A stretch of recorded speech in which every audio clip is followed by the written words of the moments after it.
நமஸ்காரம்.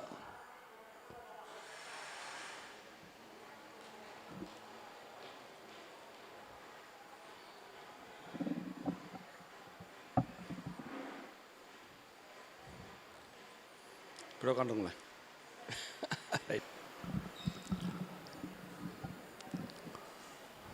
நமஸ்காரம். ஸ்ரீ குருப்பியோ நமக. எண்ணிய முடிதல் வேண்டும், நல்லவே எண்ணல் வேண்டும், திண்ணிய நெஞ்சம் வேண்டும், தெளிந்த நல் அறிவு வேண்டும் என்ற பாரதியின் வரிகளை தியானித்த முதற்கண் அனைவருக்கும் இனிய பக்திபூர்வமான நரசிம்ம ஜெயந்தி நல்வாழ்த்துக்கள். ஸோ ஸ்ரீவத்சம் தொடங்கி 7 வருடங்கள் பூர்த்தியாகி 8வது வருடத்திலே அடியெடுத்து வைத்து சிறப்பாக பீடு நடை போட்டு சென்று கொண்டிருக்கிறது. இந்த 7 வருடத்திலே கிட்டத்தட்ட 100 வருட பெருமையை, பக்திபூர்வமான பெருமையை தன்னுள்ளே ஸ்ரீவத்சம் கொண்டிருக்கிறது என்று கூறினால் அது சற்றும் மிகையான ஒரு கூற்றாக இருக்க முடியாது. ஸ்ரீனிவாச பெருமாள் வந்தவுடனே அமிர்தகடேஸ்வரர் வந்துட்டார். அமிர்தகடேஸ்வரர் வந்தவுடனே ஸ்ரீராமர் வந்துட்டார். ஸ்ரீராமர் வந்தவுடனே உடனடியாக பின்னாடியே லக்ஷ்மி நரசிம்ம பெருமாளும் ஸ்ரீவத்ச வளாகத்திலே எழுந்தருளி அருள் பாலித்துக் கொண்டிருக்கிறார்.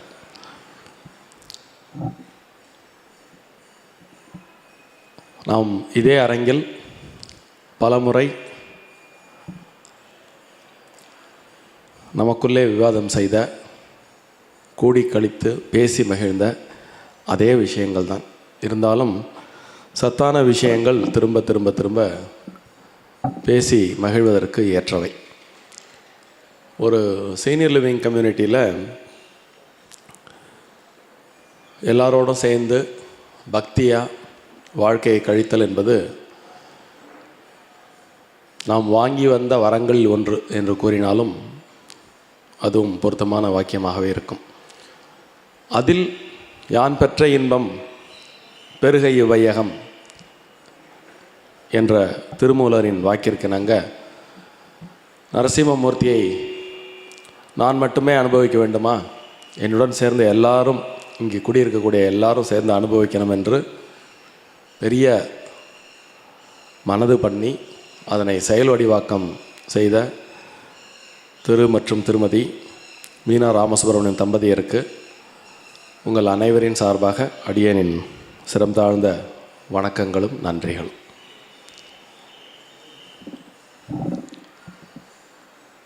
இறை சிந்தனை என்பது அவ்வளவு இயல்பாக வந்துவிடாது. அது ஏனென்றால் இது எல்லாரும் திரும்ப திரும்ப சொல்லக்கூடிய ஒரு விஷயந்தான். நாம் காலை எழுந்ததிலிருந்து இரவு உறங்க செல்வதற்கு முன்பு வரை ஒரு நாளில் நம் சிந்தையையும் நமது வாழ்வையும் எத்தனையோ விஷயங்கள் ஆக்கிரமித்து கொள்ளும்.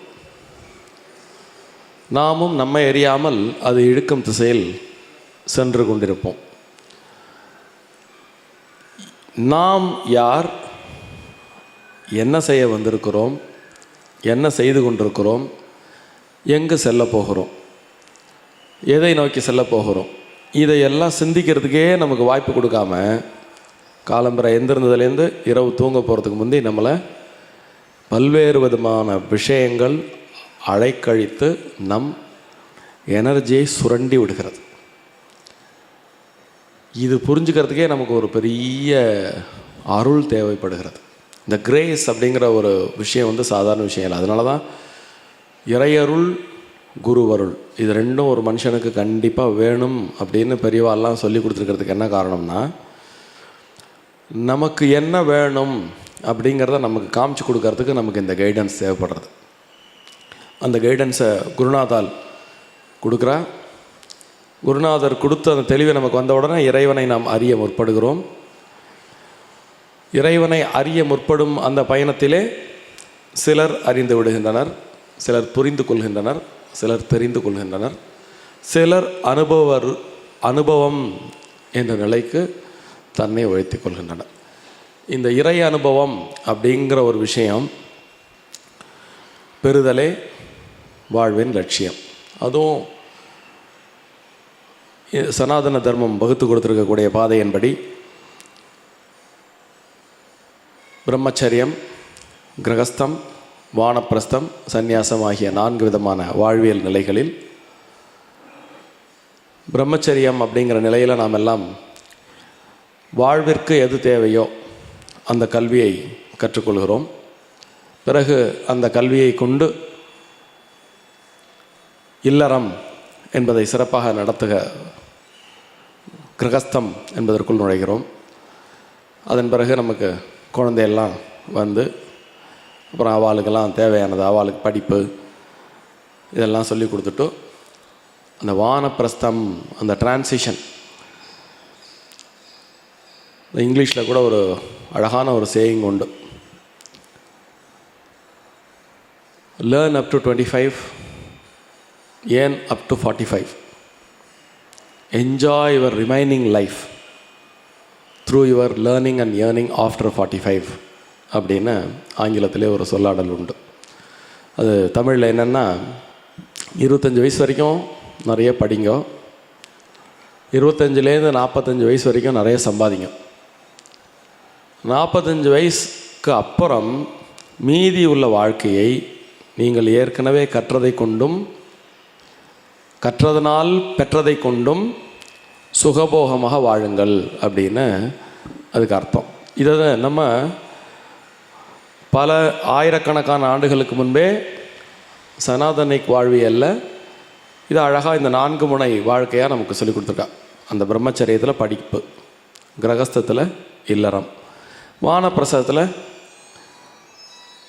ஆலயம் செல்லுதல், இறைவனை வழிபடுதல், யாக யஜ்ஞங்கள் செய்தல், அதன் மூலமாக கர்மாவை கழித்து சித்த சுத்தி அடைந்து சந்நியாசம் என்று, சந்நியாசம்னா எல்லாத்தையும் விட்டுட்டு இறைவனை தேட போகிற விஷயம் இல்லை, எல்லாத்தையும் புரிஞ்சுக்கொண்டு எல்லாத்துக்குள்ளேயும் இறைவன் இருக்கிறார் என்பதை தெரிந்து கொள்ளும் விதமே சந்நியாச வாழ்வின் அடிப்படை.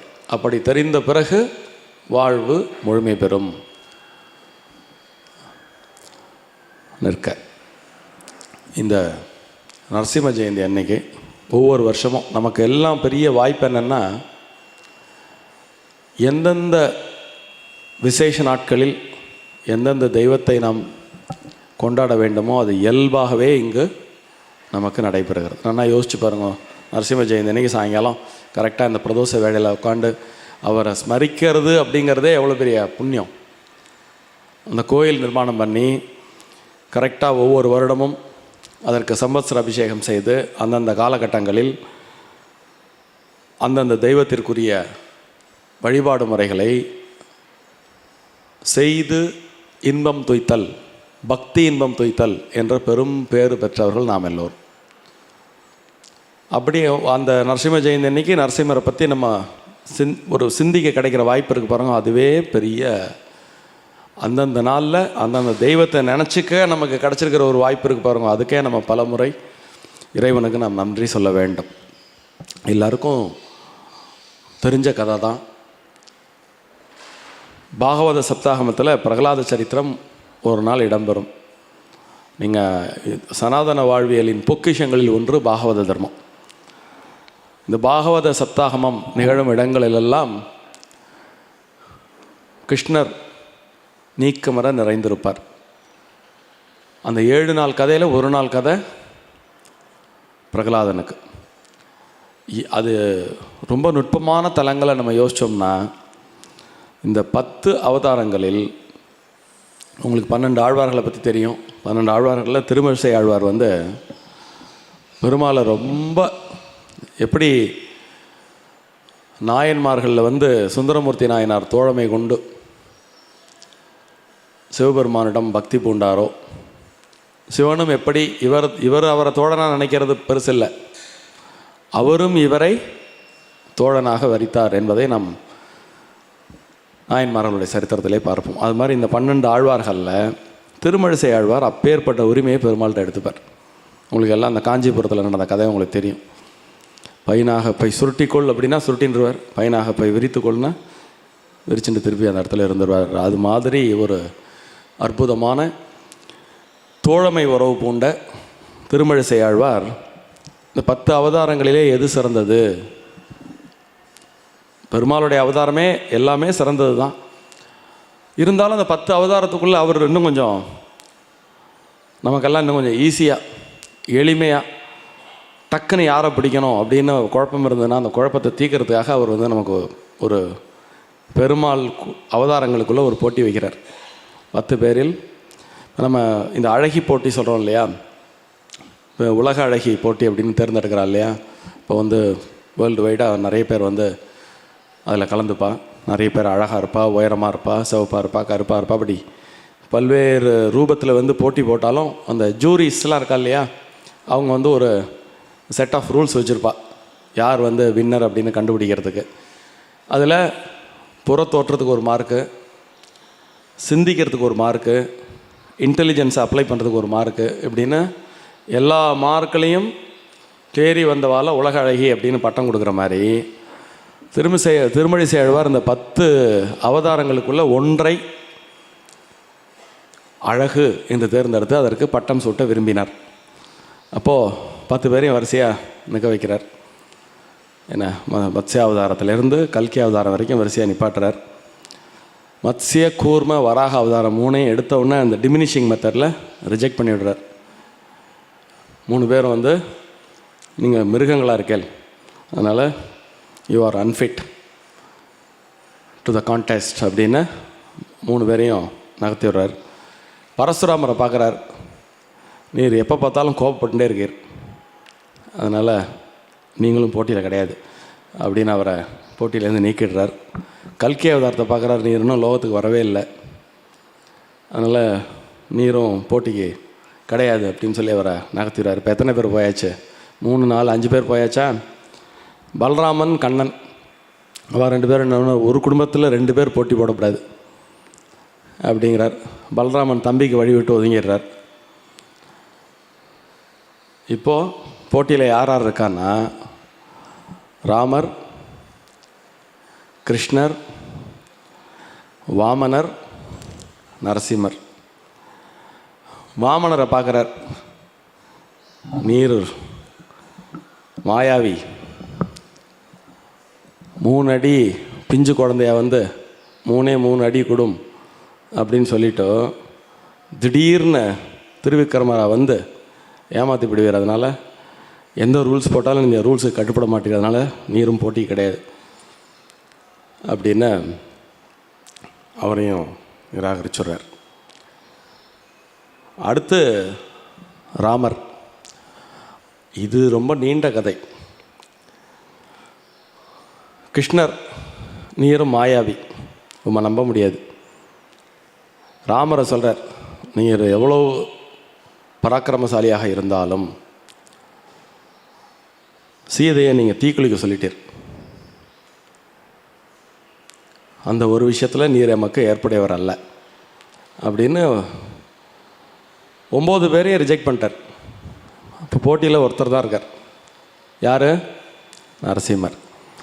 நரசிம்மரையே இந்த 10 அவதாரங்களில் சிறந்தவர் அப்படின்னு தீர்ப்பு கொடுத்துறார். தீர்ப்பு கொடுத்தா காரணம் சொல்லணும்ல. இத்தனை பேரை நீங்கள் இன்னென்ன காரணத்தால் நீங்கள் போட்டியிலேருந்து நீங்கள் கிடையாது அப்படின்னு 9 பேரை நீக்கின்றவர் 10ஆவது ஒருத்தரை தேர்ந்தெடுத்ததற்கு ஒரு காரணம் சொல்லணும் இல்லையா, உங்களை நான் ஏன் தேர்ந்தெடுத்தேன் அப்படின்னு. அப்போது அவர் ரொம்ப அழகாக அதை எஸ்டாப்ளிஷ் பண்ணுவார். 10 அவதாரங்களும் பக்தாளுக்காக அருள் புரிவதற்காகவும் அதர்மம் மேலோங்கும் பொழுது அதை சம்ஹரித்து தர்மத்தை நிலைநாட்டவும் வந்தவர்கள் என்றாலும் நரசிம்மருக்கு ஒரு கூடுதல் ஏற்றம். ஏன் அப்படின்னா, அவர் அவதரித்த காலம் இந்த பூமியிலே அவர் அவதரித்து அந்த அவதார காலம் என்பது ஒரே ஒரு முகூர்த்தம். ஒரு முகூர்த்தம் என்பது நம்முடைய காலக்கணக்கில் 1.5 மணி நேரம். ஸோ இந்த நரசிம்மமூர்த்தி அவதாரம் பண்ணின நேரம் ஒரு முகூர்த்த காலம். இந்த ஒரு முகூர்த்த காலத்துலேயும் எப்படி வந்தார், பிரவேசித்தார்? பக்தன் நம்பிக்கையுடன் கூப்பிடும் பொழுது ஓடோடி வந்து பக்தனை காப்பாற்றியதால், அவ்வளவு விரைந்து வந்து பக்தனை காப்பாற்றியதால் நரம் சிங்கம்,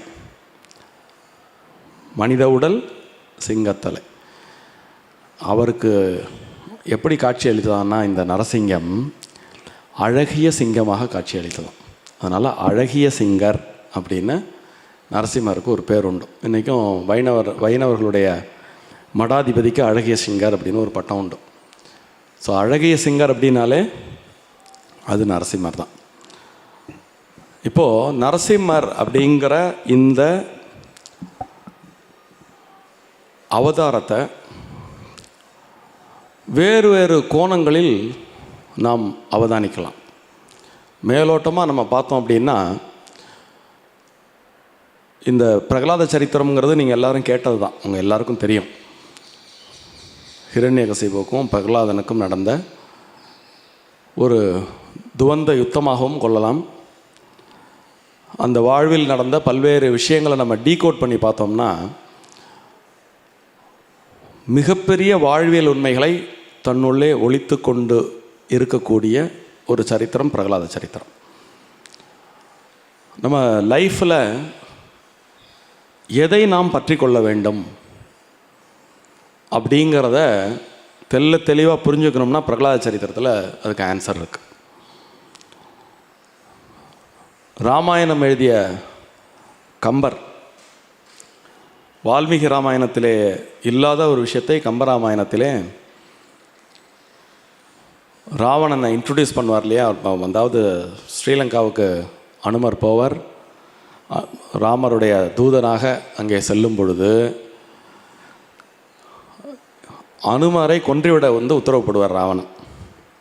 அப்பொழுது அந்த அவையிலே, அதாவது வால்மீகி ராமாயணத்தில் இல்லாத பல விஷயங்கள் அந்த காட்சியில் கம்பர் நுழைச்சிருப்பார். அப்போது ராமரிடம் இந்த குரங்கை என்ன பண்ணிட்ட போகிறதுன்னு எகத்தாளம் பண்ணி பேசுவாள். அப்படி பேசும் பொழுது விபீஷணன், இந்திரஜித் பேசுகிறதெல்லாம் ரொம்ப வரலாறு. அந்த காட்சியில் இந்திரஜித் பேசுகிறதெல்லாம் ரொம்ப வரலாறு. அப்பா நீங்கள் அப்படி சாதாரணமாக நினச்சிக்காதீங்க அப்படின்ட்டு இந்த பிரகலாதனுடைய சரித்திரத்தை அந்த இடத்துல சொல்லுவார். நீங்கள் அவர் வாங்கின வரத்தை விட நீங்கள் வாங்கின வரம் பெருசு கிடையாது. ஹிரண்யகசிபு அவ்வளோ புத்திசாலித்தனமாக ஒரு வரம் வாங்கியிருந்தார். அதை விட நீங்கள் வாங்கின வரம் சிறப்பு கிடையாது. அதனால் வந்திருக்கிறவால ஜாக்கிரதையாக பார்த்து ப்ராப்பராக நம்ம டீல் பண்ணணும் அப்படின்னு இந்திரஜித்து அப்பாவுக்கு சொல்லுவார். இந்த காட்சி கம்பர் ரொம்ப அழகாக வெளிப்படுத்தியிருப்பார். இந்த கம்பன் என்ற பெயரே சற்று ஆய்வுக்குரிய ஒரு பெயர். கம்பர் தேரெழுந்தூரில் பிறந்தார் அப்படின்னு நமக்கு தெரியும். கம்பராமாயணத்தை இயற்றியது நமக்கு தெரியும். அதில் ஒரு சில வரலாற்று ரீதியாக சில டிபேட்ஸ்லாம் எழுந்ததுண்டு. கம்பருடைய காலம் மற்றும் கம்பர் பிறந்த ஊர், இது பற்றிலாம் ஒரு டிபேட்ஸ் வரும். அந்த டிபேட்டுக்கு அவசியமே இல்லை என்பது அவருடைய பெயரிலிருந்தே நீங்கள் தெரிந்து கொள்ளலாம்.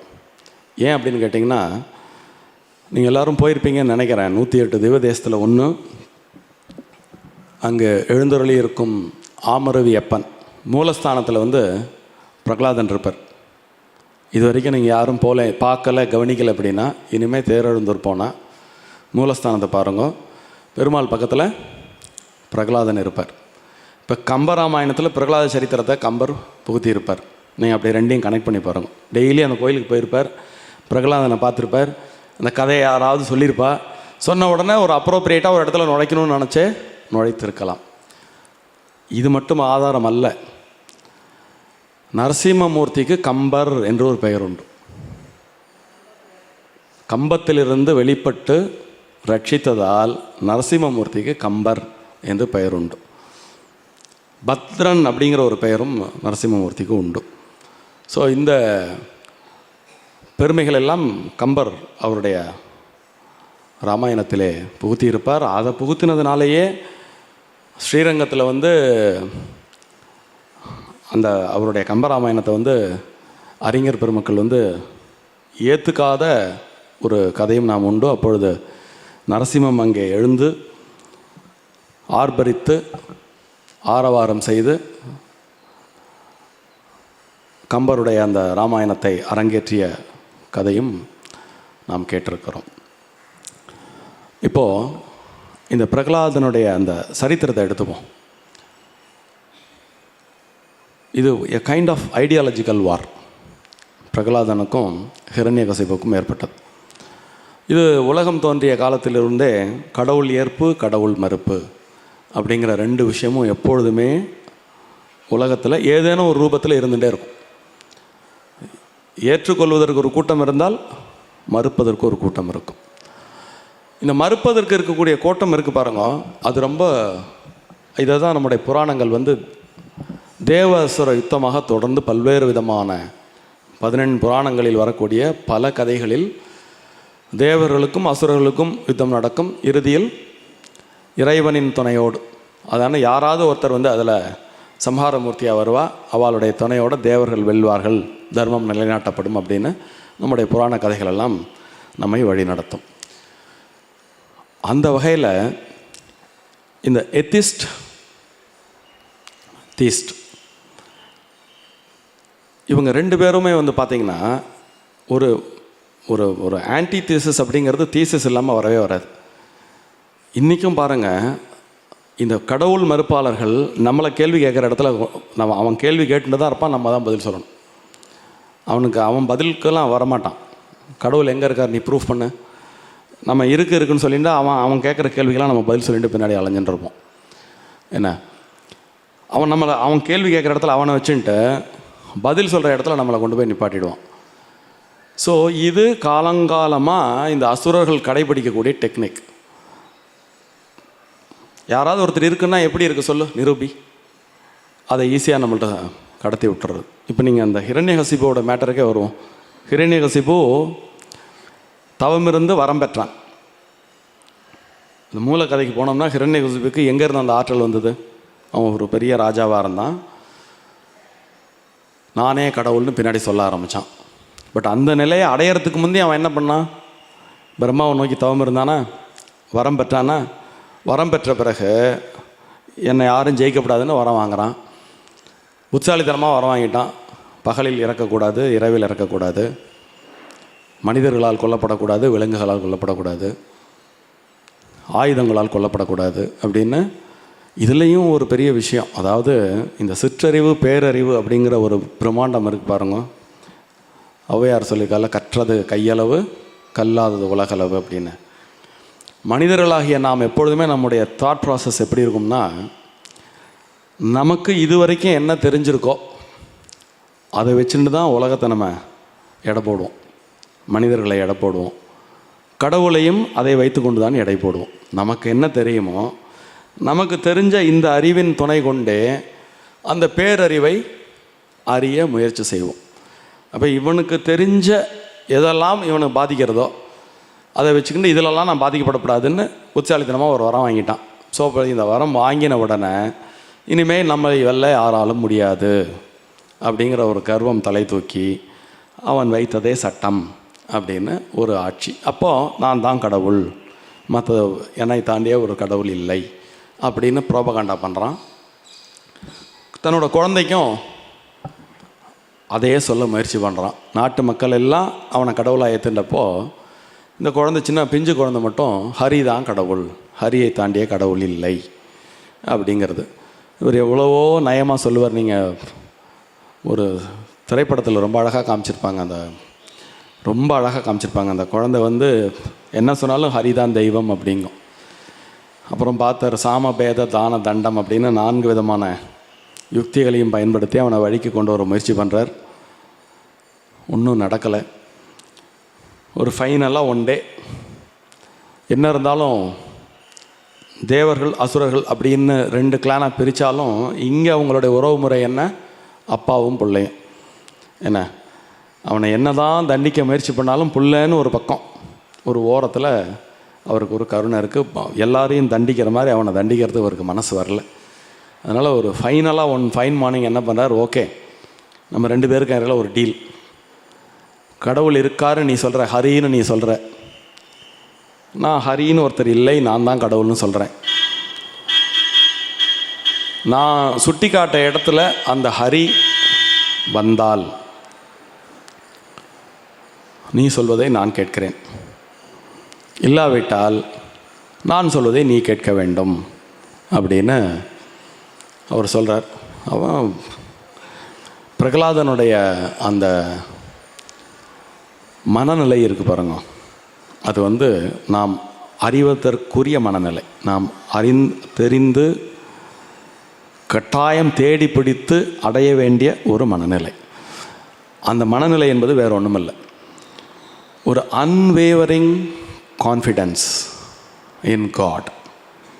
அவனுக்கு ஒரு 0.001% கூட அவனுக்கு சந்தேகமே இல்லை, ஹரி என்ற கடவுள் இருக்கிறார், எங்கும் இருக்கிறார், கூப்பிட்ட குடலுக்கு ஓடோடி வருவார் அப்படிங்கிறதுல அவனுக்கு எல்லளவும் நெல்முனை அளவும் சந்தேகமில்லை. அதனால் எந்த மிரட்டலுக்கும், இந்த உலகத்தில் உள்ள எந்த சக்திக்கும் அவன் பயப்படவில்லை, அவன் அடிபணியவில்லை. இதை நான் கடந்த வருடம் சொல்லும் பொழுது இதை ஒரு கம்பேரிசனோட சொன்னதாக எனக்கு ஒரு ஞாபகம். இப்போ ஹிரண்யகசிபு ஹைலி ரிசோர்ஸ்ஃபுல் பர்சன். அந்த கிங்டம் அவன்தான் அந்த நாட்டோட ராஜா, சர்வ அதிகாரமும் பொருந்திய ராஜா. He is a complete resourceful person. Versus Prahaladan is depended on his father and mother. அப்போ நீங்கள் அப்படி இருக்கும்பொழுது இந்த ஐடியாலஜிக்கல் வார் எப்படி சமநிலையில் நிகழ முடியும்? நீங்கள் யோசிச்சு பாருங்க. அவங்ககிட்ட அரண்மனை இருக்குது, ரதகஜதுரக பதாதிகள் இருக்குது. அப்படி யார் அங்கே அப்படின்னு கூப்பிட்டா உடனே ஓடி வர்றதுக்கு ஒரு பெரும் கூட்டம் இருக்குது. வேற சின்னோண்டு குழந்தை. இதுக்கிட்ட இருந்த ஒரே ஒரு ஆயுதம் ஹரி. ஹரி ஹரி ஹரிங்கிற அந்த ஹரிநாமம் மட்டும்தான் இதோட ஒரே ஆயுதம். ரெண்டாவது, இவன் கூப்பிட்டா யார் வரப்போகிறா? ஒருத்தரும் வரப்போகிறதில்ல. ஆனால் அவனுக்கு எவ்வளோ பெரிய நம்பிக்கைன்னா, உங்ககிட்ட 1,00,000 பேர் வந்தால் ஒரு பிரயோஜனம் இல்லை, நான் ஹரின்னு ஒரு வார்த்தை சொல்லி அவர் வந்துட்டார்னா இவெல்லாம் பசுவமாயிடுவா. இந்த பிரகலாதன்கிற குழந்தைகிட்டேருந்து நம்ம தெரிஞ்சுக்க வேண்டிய பிரம்மாண்டமான விஷயம் என்னென்னா, அந்த நம்பிக்கை. அப்பா அப்படி சொன்னவொன்னே அப்படி சிரிச்சுக்கிண்டே, அப்படியா, சரி போட்டியை எப்போ வச்சுக்கலாம், சரி இன்றைக்கி சாயங்காலம் வச்சுக்கலாம். பாருங்க, அவன் எப்படி அந்த கால தேச வர்த்தமானம்னு சொல்லுவாள் இல்லையா, அவனுக்கு நம்மளை இனிமேல் எதுக்கிறதுக்கு இந்த உலகத்தில் யாரும் கிடையாது, நம்ம வரத்தை வாங்கிட்டு வந்தாச்சு, யார் வரப்போகிறா இனிமேல் அப்படின்ட்டு அந்த ஒரு மண்டபம் சாயங்காலம் இது மாதிரி கரெக்டாக இந்த வேலை, இந்த பிரதோஷ வேலை, அது 2 பேருக்கும் ஹீட்டட் டிபேட்ஸ் போயின்னு இருக்கு. அவன் சிரிச்சுக்கிண்டே பதில் சொல்லிகிட்டு இருக்கான். ஹரி வருவார். ஹரி எப்படி இருக்கார்? ஹரி எல்லாவாகவும் இருக்கிறார். எங்கே இருக்கிறார்? எங்கும் இருக்கிறார். அது எப்படி எங்கும் இருப்பார்? அவர் தூணிலும் இருக்கிறார், துரும்பிலும் இருக்கிறார் அப்படின்னு அந்த வார்த்தை இருக்குது பார்த்தீங்களா, சொல்லக்கூடிய வார்த்தை, அதுக்கு பவர் ரொம்ப அதிகம். அப்போ இந்த மாதிரி நிறைய தூண்கள் உள்ள ஒரு மண்டபமாக இருக்குது. அந்த மண்டபத்தினுடைய என்ட்ரன்ஸ், இவனுடைய போராத வேலை அந்த பக்கத்தில் இருந்த அந்த முதல் தூண். அவன் கொஞ்சம் உள்ளே இருக்க தூணை காமிச்சிருந்துருக்கலாம். ஹிரண்யகசிப்பு கொஞ்சம் உள்ள அந்த மண்டபத்தில் 100 தூண் இருந்தது, ஒரு 4-5 தூண் தாண்டி உள்ளே இருக்கிற தூணை காமிச்சிருந்துருக்கலாம். இந்த விதி அப்படிங்கிறது என்ன அப்படின்னா, அவன் என்ன கட்டுறான், உள்ளேயும் சாவு வரப்படாது, வெளியிலையும் சாவு வரப்படாது, பகல்லையும் சாவு வரப்படாது, இரவுலையும் சாவு வரப்படாது, மனுஷனாலையும் சாவு வரப்படக்கூடாது, விலங்குனாலையும். இவ்வளவு நேர்த்தியாக கேட்டுட்டோம். இந்த டிபேட்ஸ் நடந்துட்டு இருக்கும்போது தன்னை மறந்து கடவுள் எங்கே இருக்கிறார்? தூணிலும் இருக்கிறார், துரும்பிலும் இருக்கிறார். அப்போ அந்த முதல்ல ஃபஸ்ட்டு ரோ என்ட்ரன்ஸ், அந்த வெளியிலேருந்து உள்ளே போகிற அந்த என்ட்ரன்ஸில் உள்ள அந்த மண்டபத்தில் உள்ள முதல் தூணை பார்த்து, இந்த தூணில் உன் ஹரி இருக்கிறாரா அப்படின்னு கேட்கும்பொழுது, ஆம் வெகு நிச்சயமாக இருக்கிறார் அப்படின்ன உடனே அவனுடைய கதாயுதத்தை வச்சுட்டு அந்த தூணை அடித்த உடனே உள்ளே இருந்து நரசிம்மமாக அப்படியே உக்கிரமாக அப்படி வெளிப்பட்டு அவனை சம்ஹாரம் பண்ணுறார். இப்போ இந்த இடத்துல ரொம்ப கவனிக்க வேண்டிய விஷயம் என்னென்னா, சின்ன குழந்தை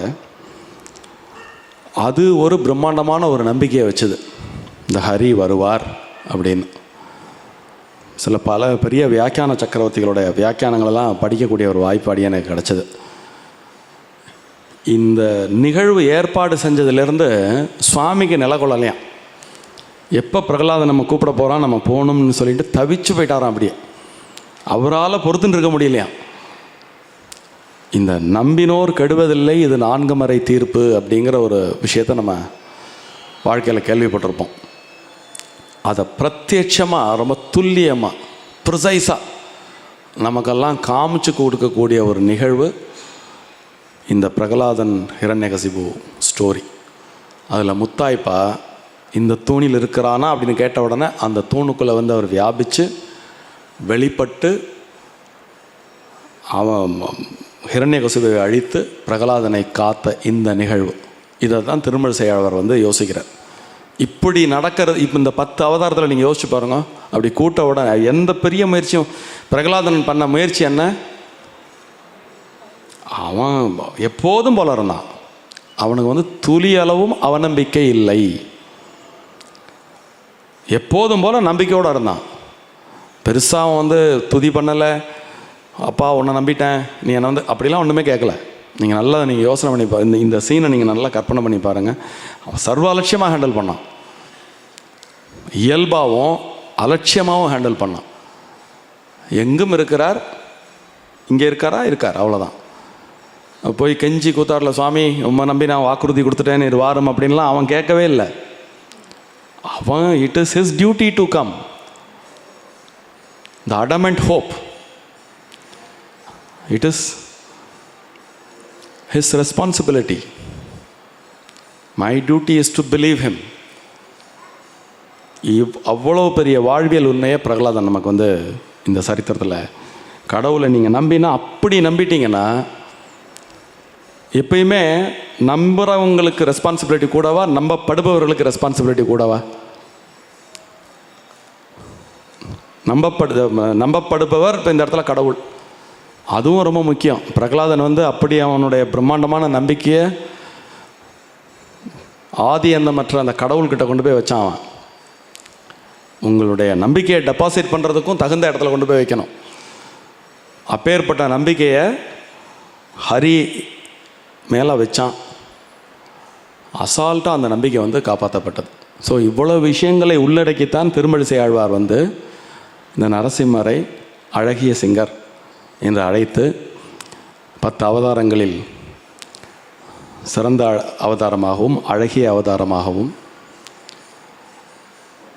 எளிமையாக கடவுளை எப்படி நம்புறது, நம்பினா அவர் எப்படி வந்து காப்பாற்றுவார். நரன் என்றால் மனிதன், சிங்கம் என்பது காட்டின் தலைவன். ஸோ மனிதனுக்குள்ளே ஒரு சிங்கம் இருந்தால் நீங்கள் திங்க் பண்ணி பாருங்கள். அதை ஒரு ஒரு ஒரு ஒரு ஃபேண்டசிக் ஐடியாவை திங்க் பண்ணி நீங்கள் பார்த்தா கூட சிங்கத்தினுடைய இயல்பு என்னென்னா, அது அல்டிமேட் கான்ஃபிடென்ஸ். நீங்கள் பாருங்கள், அது எதாவது கவலைப்படுமா, எதையாவது பார்த்து பயப்படுமா? அது மனுஷன் அப்படி இருக்கணும், அப்படி அன்வேவரிங்காக இருக்கணுங்கிற ஒரு குறியீட்டு செய்தியும் தன்னகத்தில் கொண்ட ஒரு அவதாரமாக திருமழிசை ஆழ்வார் பார்த்திருக்கிறார். ஆகவே அவரை அழகிய சிங்கர் என்று அழைத்தும் இருக்கிறார். அப்படிப்பட்ட ஒரு அழகிய சிங்கருடைய ஜெயந்தி தினம் என்று சுவாதி நட்சத்திரம். ரொம்ப அழகனுக்கு ஜோதிடத்தில் ஒரு பரிச்சயம் உள்ளதுனால அதை ஒரு சின்னதாக இந்த இடத்துல ஒரு இன்டர்பிரட்டேஷன் கொடுக்கலான் இருக்கேன். சுவாதி நட்சத்திரம் விழக்கூடிய ராசி வந்து துலாம். துலாம்னா என்ன? தராசு. அது நெல் முனையளவு இந்த பக்கமும் அந்த பக்கம் இல்லாமல் நடுவில் நிற்கும். ஸோ சத்தியம் அப்படிங்கிற ஒரு விஷயத்தை அவருடைய அந்த 1.5 மணி நேரத்துக்குள்ளே இத்தனை விஷயம் இருக்குது பாருங்க. அவர் அந்த அவதரித்த நட்சத்திரத்துக்குள்ளே ஒரு விஷயம் இருக்குது. இந்த பக்கமும் அந்த பக்கமும் சாய மாட்டார், ஸ்ட்ரைட்டாக இருப்பார் அவர் அப்படியே. அது மாதிரி ஒரு அழகாக இந்த நரசிம்ம ஜெயந்தி அன்று உங்களுடன் அழகிய சிங்கர் பற்றி சிந்திக்க கிடைத்த வாய்ப்பை நல்வாய்ப்பாகவும் பெருவாய்ப்பாகவும் எண்ணி மகிழ்ந்து நன்றி கூறி அமைகிறேன். நன்றி.